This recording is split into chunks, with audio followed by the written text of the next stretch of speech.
Hello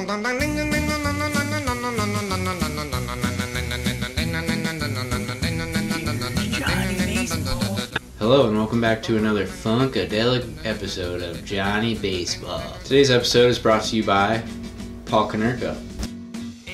What's up, bitches? Paul Konerko here. If there's one thing I love more than smacking taters, it's listening to it's watching Johnny Baseball's fantasy videos, I'll tell you that right now. So listen close, okay, suckers? Respect the process, yeah. Alright, thanks, Paul. Man, there's just something about Paul Konerko. He just looks so paternal. I just can't help but want to call him my pappy.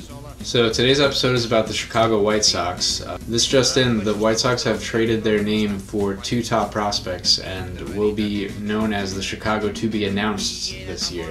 Man, I love baseball, but they have some of the lamest team names in sports. There's not one, but two teams named after socks. It's one of the few sports where you can envision a metaphorical showdown between the two teams as just a day at the laundromat. I don't really know that much about the White Sox, to be honest. I know Obama is a White Sox fan, which kind of makes sense. They have a lot in common. They're both black and white. So the White Sox are going through a bit of a transition phase right now. I actually didn't realize how few decent, underrated players they have on their roster at the moment. Looking up and down their depth chart, I was just kind of like... Oh God,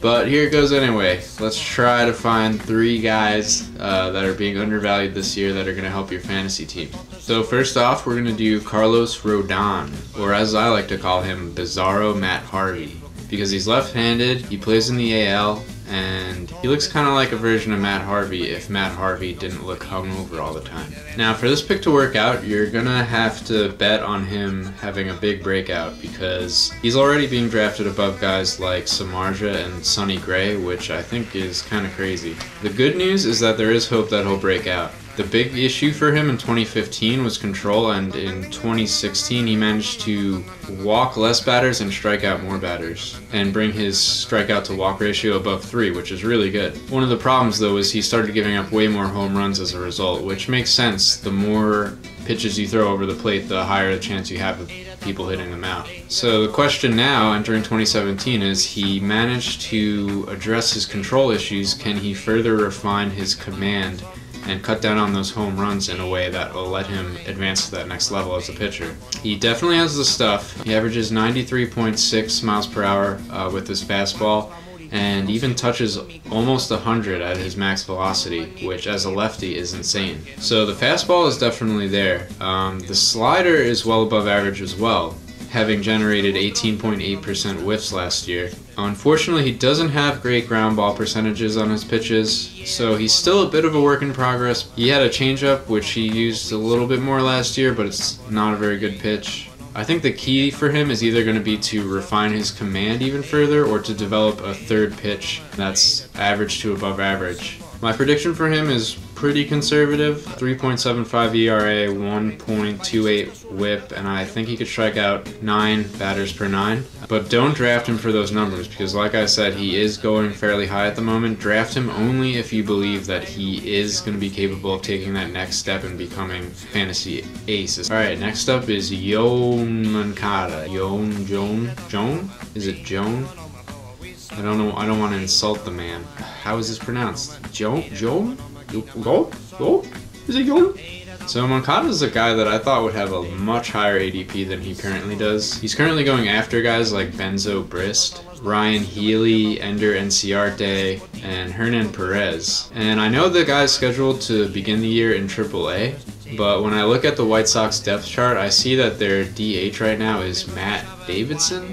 So I think there's a ton of opportunity for this guy to get into the lineup very early on in the season. Because he was an international signing, the rules regarding arbitration and playing time don't really apply to him, so it's not in the White Sox best interest to keep him in the minors. I kind of think that his poor debut turned a lot of people off to him, which is kind of insane. People point to the 60% K rate that he posted with the Red Sox, but they don't take into account that that was over 20 Major League at-bats, which is about as small sample size as you can have. I mean, literally Mike Trout could post a K rate that high over 20 at-bats. It's really not going to tell you much. And I think a lot of people forget that this is a guy who started last season in high A-ball as a 20-year-old and managed to progress all the way to the point where he was even an option to be called up by the Red Sox in the middle of a pennant race. This dude got tools. He's already flashing 50 to 60 stolen base upside in the minors, and he started showing 20 home run power last year.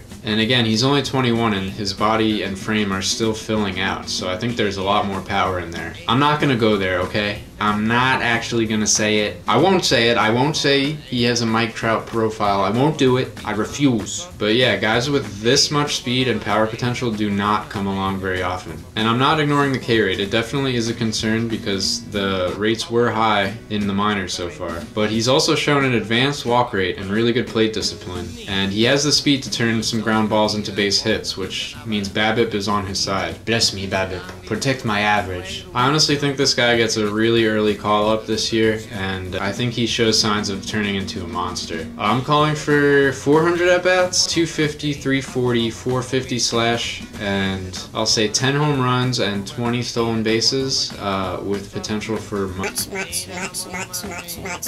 more.